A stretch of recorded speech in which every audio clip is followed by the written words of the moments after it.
The fasted lifestyle is when we are embracing weakness, embracing our natural weakness so that the power of God can work through us.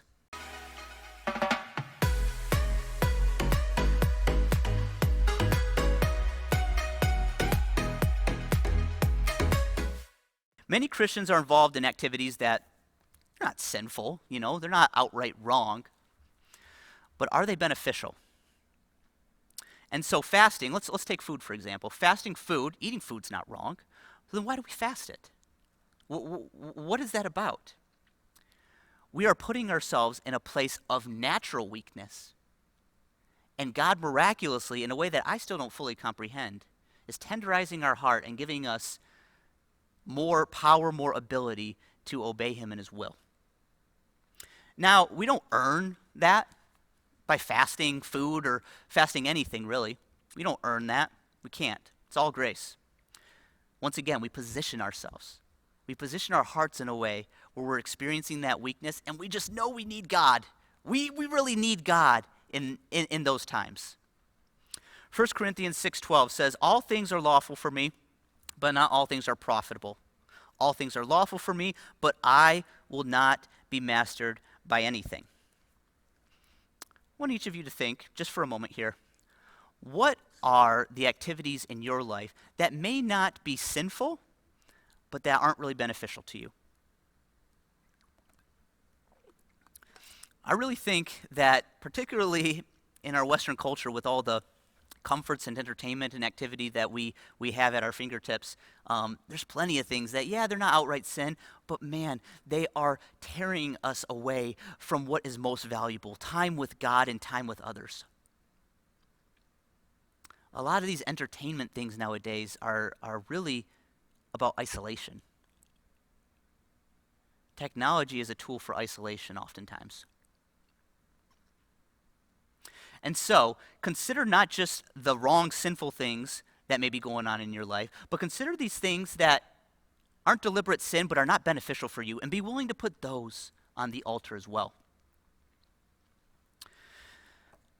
All right, so once again, let's take fasting food as an example. There's many different ways that you can fast. We fast our natural resources. We fast our time. We fast our energy. There's many dimensions to this, but I'm just going to take food for the example. Why do we fast? The first reason that we fast is that God has commanded to us. Now, this is in specific relation to food, but I think it's really important to once again consider this optional Christianity thing. I think most of us, specifically in the Western church, think that fasting is optional Christianity. Maybe I'll fast. I could see the benefit of it, but it's not really required. What does Jesus say? Luke chapter 5, verse 35. This is when John's disciples, it's either John's disciples or the Pharisees, I forget. They're coming up to Jesus and they're basically saying like, hey, John's disciples fast, the Pharisees fast. Why don't you guys fast? And this is what Jesus was saying to them. Jesus said to them, "You cannot make the attendants of the bridegroom fast while the bridegroom is with them, can you?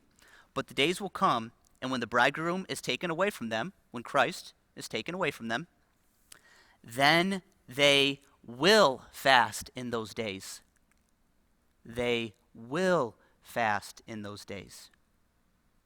Not optional. He declares that they will do it. And I believe that stretches even beyond food. That stretches into fasting our money through tithing. That's about fasting our time through prayer. Fasting these resources and these other energies that could be used for something that would build natural success. Only through death can we have life.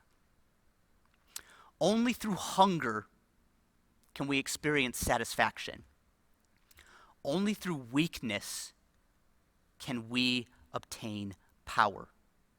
It's the upside down, paradoxical kingdom of God. It's what takes it out of our hands and puts it in his. It's that fully relying upon him to even the point where we're willing to sacrifice natural strength in order to have more of God.